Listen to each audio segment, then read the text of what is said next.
I actually was doing merger and acquisition work, and my husband and I lived in Phoenix, and I worked in San Francisco.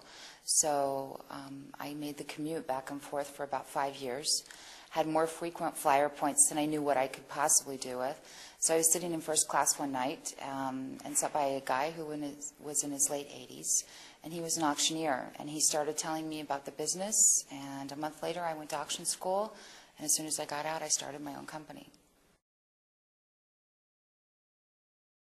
I think what appealed to me about the auction business is that it is truly the oldest known industry, really.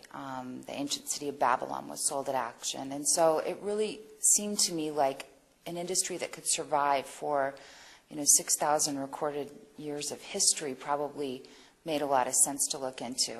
And I began to investigate what was going on in the auction business. It was very mom, pa, multi-generational, family-oriented.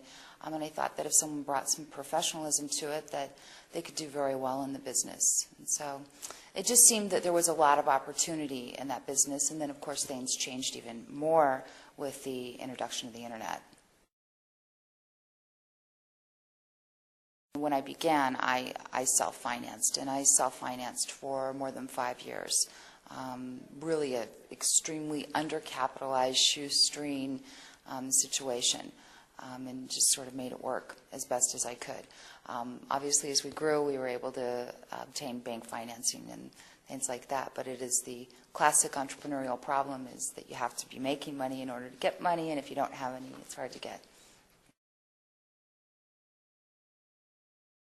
Creating a company culture where customers are all treated the same, where everybody has a like mind towards what it is that the company's trying to accomplish, the goals, the vision that they all can see.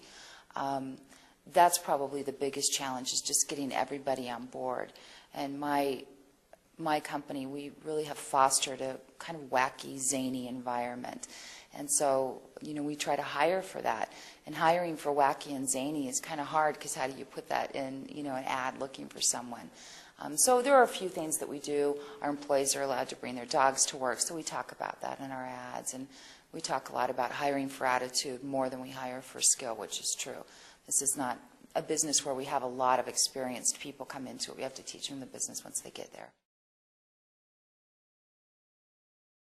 We've expanded our facility to 4 times the size it was.